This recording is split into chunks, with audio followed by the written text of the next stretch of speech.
More than 1 million fathers served in World War II.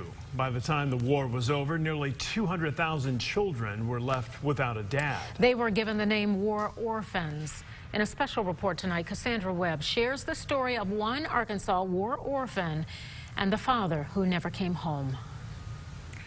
Heber Springs native Orville Galloway was drafted in 1943. This is the third in our series, The Lost Boys, the story of an Army hero who left behind his only child, his daughter, who's lived her whole life without memories of her dad. Just a great love story, and I love to tell it. And I realized just how much she truly missed him, and probably how hard it was, you know, to raise me all by herself.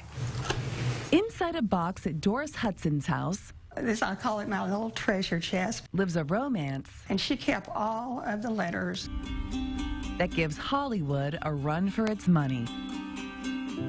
It's a painful reminder, though, of the father Doris never knew.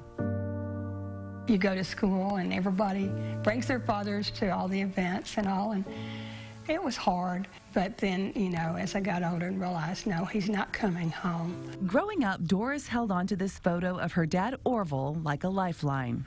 This moment, she, a newborn, her dad home for just a few days, is the one and only time they were ever together. Just looking back at the pictures and of him holding me outside the hospital and my mother talking about him coming and being so proud to be a father.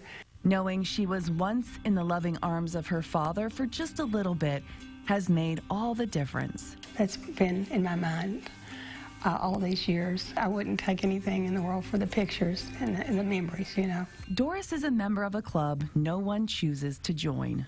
The American World War II Orphans Network. Gold Star sons and daughters who lost a father in World War II. You have the feeling of family with that group also, because you all have the same thing in common. It's through this group she learned the sacrifice her dad made. The carpenter from Heber Springs joined the Army in 1943. He was a combat engineer.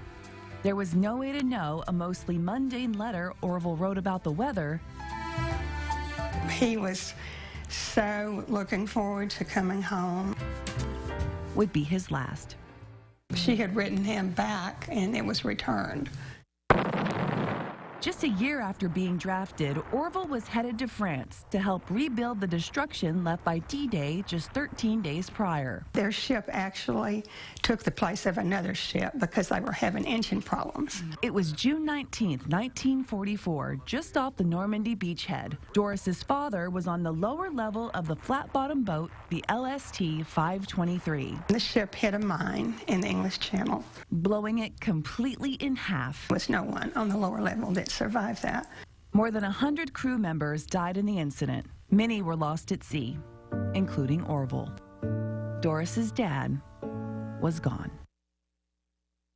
I think at first maybe she had hopes that there might be something that they could find. But as time went on, that hope faded. And just accept the fact, you know, that he's gone. It's just in our hearts, or his memorial is in our hearts. Doris's mom never remarried. She told her daughter she'd never find anyone she loved as much as her dad. And that her heart was in the English Channel, and that's where it would remain.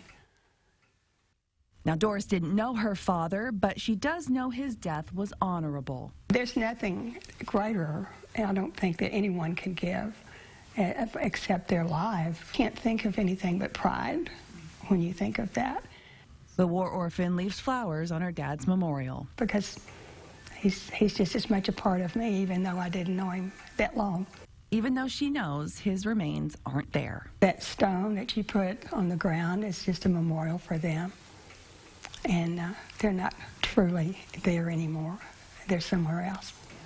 In a place where hearts don't break. And the last thing she said to me was, just know that if I don't make this, I'll be with your dad. So yes, I do think they're together. In a place where one day this war orphan can run back into the loving arms of her father. If you've lost someone to war whose remains have never come home, we would love to talk with you and share your story. You can find out how to contact us by finding Doris's story on our website, fox16.com.